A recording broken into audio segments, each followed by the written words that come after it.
Kwa majina mimi naitwa Mwiti Joshua, mimi ndiye mwenyekiti wa eneo hili la Tharaka Nithi ya chama ya wauguzi ya Kenya National Union of Nurses. Katika hii siku ya leo kama wauguzi wa hii eneo tumeanza mgomo, na tumeanza mgomo kwa sababu ya ile mikataba ambayo serikali kuu na serikali gatuzi zimekataa kuweka sahihi. Kitu ya kwanza, kuna hii mkataba tunaita CBA ya mwaka 2017 yenye serikali kuu ilikataa kuweka sahihi, na kwa hivyo hizi serikali za ugatuzi nazo zikashindwa kufanya implementation. Kitu ya pili ni kitu tunaita career guidelines, ama ile jambo ambayo inatambua vile muuguzi atapandizwa ngazi katika kila nyuma ya miaka 3. Pia hiyo ndio kitu ile imefanya tuende katika hii mgomo ya siku ya leo yenye tumeanza.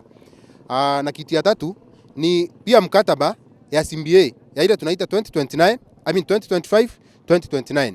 Pia serikali kuu imeshindwa kuweka mkataba kuweka sahihi, na pia hiyo imefanya tuanze hii mgomo. Na katika hapa eneo letu gatuzi ya Tharaka Nithi, ya serikali ya Tharaka Nithi, kuna mambo iko kama vile kupandizwa ngazi ya wafanyikazi ama ile tunaita promotions. Hao wauguzi ni kama 100 na ambao wamechelewa sana na wamekaa sana katika ngazi moja, na tunasema lazima wapandizwe ngazi. Kuna wauguzi ambao walibaki wakati serikali ya Tharaka Nithi, ya gatuzi ya Tharaka Nithi ilikuwa inaajiri. Kuna wauguzi ambao ni wauguzi 9 wenye walibaki kama hawajapata kazi ya ile tunaita permanent and pensionable. Pia hao lazima wapewe kazi.